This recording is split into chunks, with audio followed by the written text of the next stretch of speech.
Assalamualaikum warahmatullahi wabarakatuh. Perkenalkan, nama saya Vinka Ayu Rahayu dari Prodi D3 Kebidanan Stikes Bina Sehat PPNI Kabupaten Mojokerto.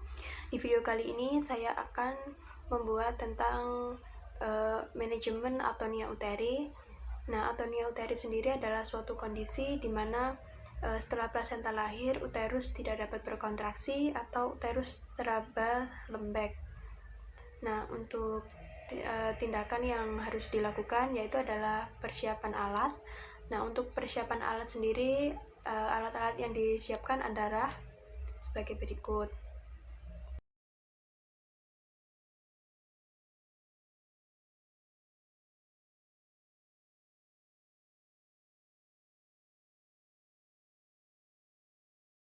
Itu tadi adalah alat-alat yang perlu disiapkan. Yang kedua adalah persiapan penolong, yaitu menggunakan APD secara lengkap. Nah, di sini saya sudah menggunakan handscoon.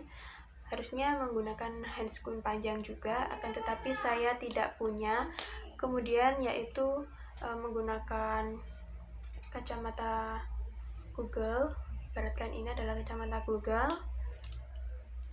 Kemudian menggunakan masker.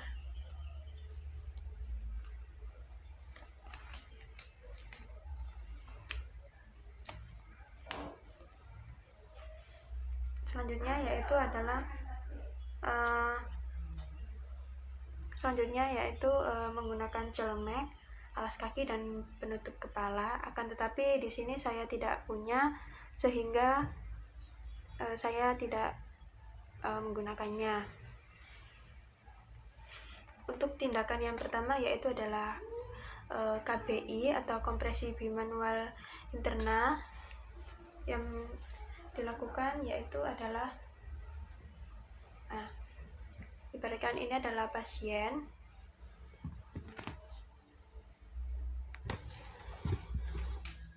Nah, posisi penolong berada di bagian depan. Nah, untuk melakukan tindakan dari KBI ini itu adalah pastikan jika perdarahan yang terjadi adalah akibat dari atonia uteri.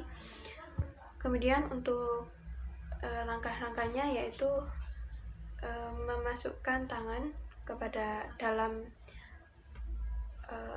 serviks secara obstetrik juga. Nah, dalam saat memasukkan ini, tangan pada saat sampai di dalam, maka posisi tangan berubah untuk mengepal seperti ini, mengepal dengan posisi punggung tangan berada di samping. Kemudian pada tangan yang lain yaitu meraba sebanyak mungkin pada bagian fundus uteri. Kemudian setelah itu merapatkan kedua tangan antara yang di dalam dan juga yang di luar sambil menekan-nekan bagian uterus. Nah, upayakan jika kedua tangan terasa untuk bertemu seperti ini. Kemudian apabila lakukan tindakan KBI ini selama 5 menit. Apabila dirasa uterus dapat berkontraksi dengan baik, maka lanjutkan tindakan ini sampai 2 menit.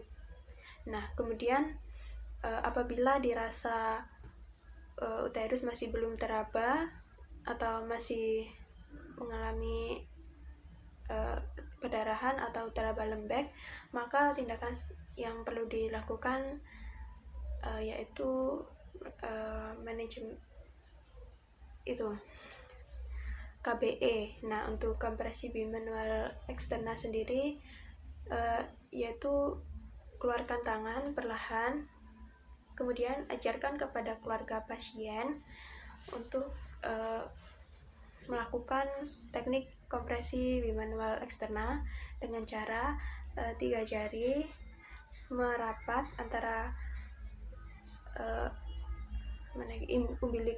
dinding umbilikus bagian bawah. Kemudian yang satunya yaitu menekan pada bagian suprasimfisis, kemudian menekan secara kuat.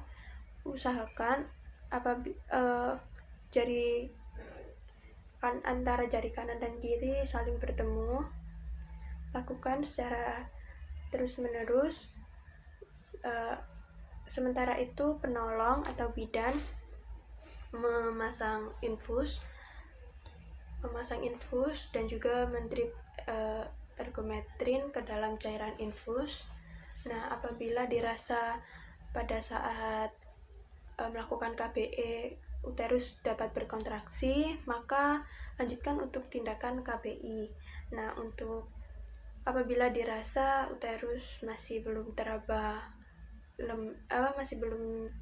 atau perdarahan masih terus berlanjut, yaitu lakukan rujukan. Nah, dalam proses rujukan yaitu adalah tetap memasang infus dan pastikan untuk memasang kondom kateter, kemudian melakukan KAA selama proses merujuk.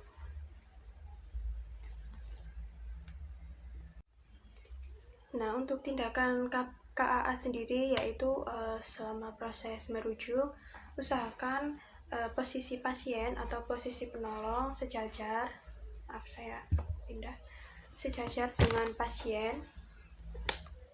Kemudian dua jari ini diletakkan pada paha atau pada paha penolong, kemudian tangan yang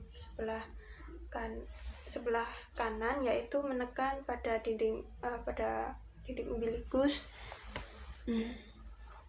secara tegak lurus seperti ini, tegak lurus.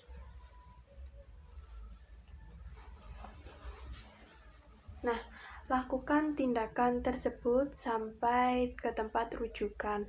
Apabila pada saat perjalanan uterus dapat berkontraksi tapi perdarahan tetap berlangsung, maka lakukan pemijatan fundus uteri.